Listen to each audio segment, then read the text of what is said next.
jobs free from partisan political influence or coercion. Democracy Forward alleges the Trump administration violated the law in multiple ways during the government shutdown. They point to messaging on government websites and out-of-office email replies blaming Democrats for the shutdown, sometimes referring to them as the radical left. But it's unclear where the complaint will go. Earlier this year, President Trump fired the special counsel who leads the agency that enforces the Hedge Act and replaced him with one of his cabinet members. And in a press release, the Office of Special Counsel said 2025 has been one of the most productive and impactful years in its history. Andrea Hsu, NPR News. A bomb cyclone over the Midwest and Great Lakes is fueling a mix of severe weather, including a winter storm during the busy holiday report. They said Trump says this peace in Ukraine is going to be at least a few weeks. That's the best case scenario. He said longer or never. It's not going to happen, is what he said. And blizzard whiteout conditions.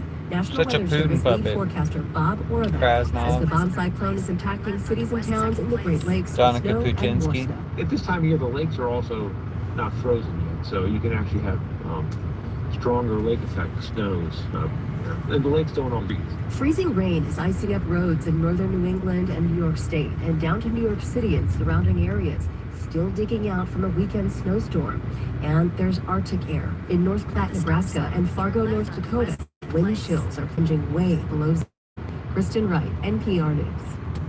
You're listening to NPR News from Washington. On one of the busiest travel weeks of the year, people who use wheelchairs tell NPR they expect to find repeated problems when they check into hotels. NPR's Joseph Shapiro has more. It's been years since the Americans with Disabilities Act became law and required hotels to be able, but too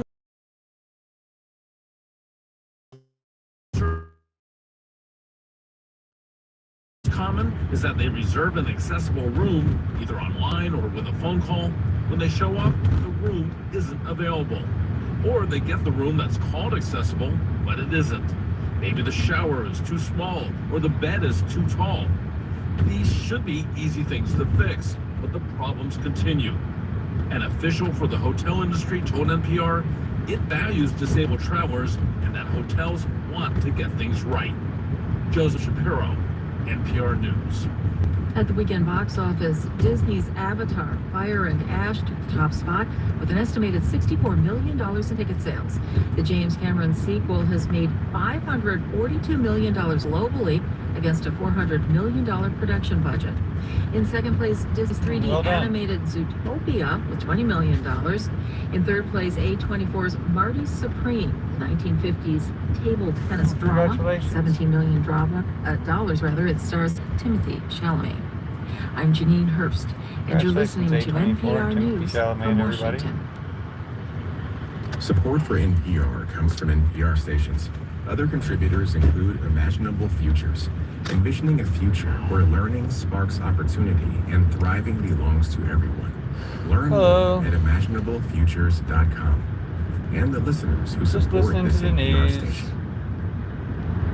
Denver's red-hot housing market has finally cooled. The property category that saw the most dramatic change? Condos and townhomes. I think I'm hopefully being optimistic and saying that, it will bounce back to a degree, but with the insurance always going up and HOA fees always going up, I think it's going to be harder and harder to sell these units for what they used to be worth. What's driving the real estate downturn and what it means for home sellers and buyers? The story on CPR News and Denverite.com. This is Fresh Air Weekend. I'm Sam Bricker. If you ever find yourself at an arena concert where tens of thousands of fans of all ages are stomping about to the Bill Monroe tune Roanoke or the classic bluegrass song Old School, chances are you're at a Billy Strings show. A singer, songwriter, and guitarist, Billy Strings is one of the younger generation of musicians carrying the torch for traditional acoustic bluegrass, even while his music incorporates excursions into exploratory improvisational jams and the occasional heavy metal guitar riff. So grateful and he's that been inspired. celebrated by both audiences and the music industry. He's won 2 Grammys, and Highway Prayers, released in 2024, is the first bluegrass album in over 20 years to reach #1 on Billboard's all-genre Top 100 album sales chart. That album showcases his songwriting and his terrific band. Since then, he's released a live album with another ace bluegrass guitarist, Brian Sutton, called Live at the Legion. The duo performed in a more intimate setting than the arena Strings usually plays on these days, the American Legion Post 82 in East Nashville, playing a lot of music associated with Doc Watson.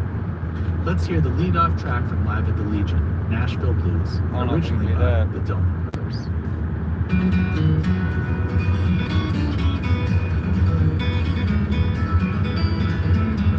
Well, you'll have to listen to it.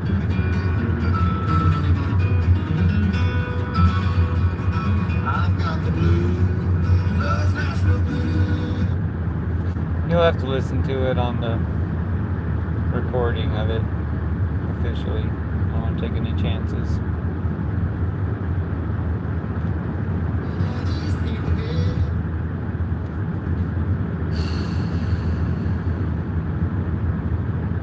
He really meant it when he said we're going to listen to the song.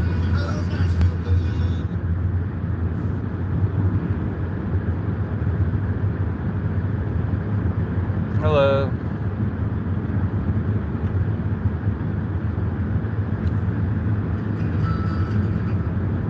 I guess they're just gonna play that whole song. Welcome to Fresh Air. Thank you so much.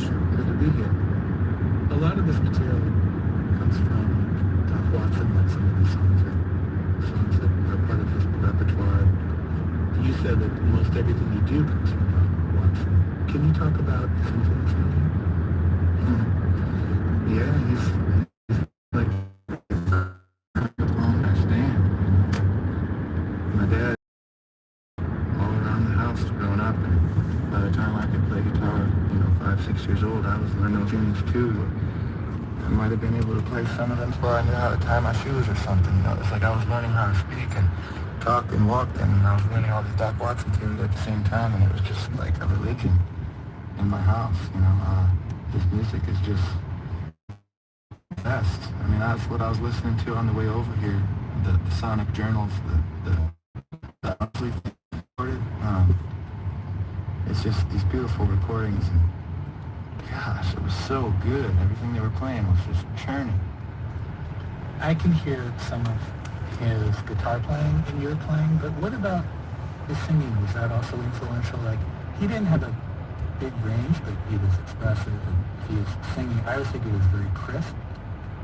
I mean, I think his range was really kind of something to behold when you think about it. He had this great low baritone, and he could also yodel and get up into that really high falsetto, and but with Doc, it was always just spoken. It was always the information of the song came through and the conversation of it. People like him,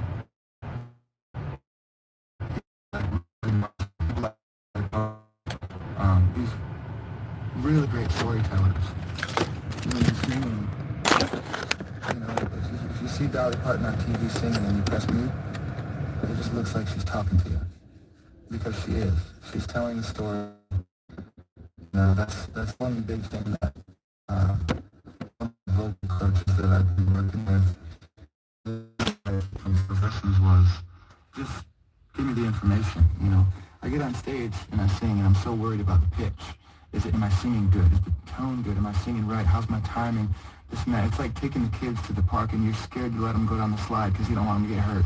It's like, geez, let them play, And so if you focus on the story and telling the words, it's just like, I know where the pitch is. I just need to tell the story. So you're doing that more? Trying to. It's easier said than done, all this stuff. All the music, kind of Zen, kind of mindful stuff that I've been getting into. It's kind of the inner game stuff. I mean, I'm high strung.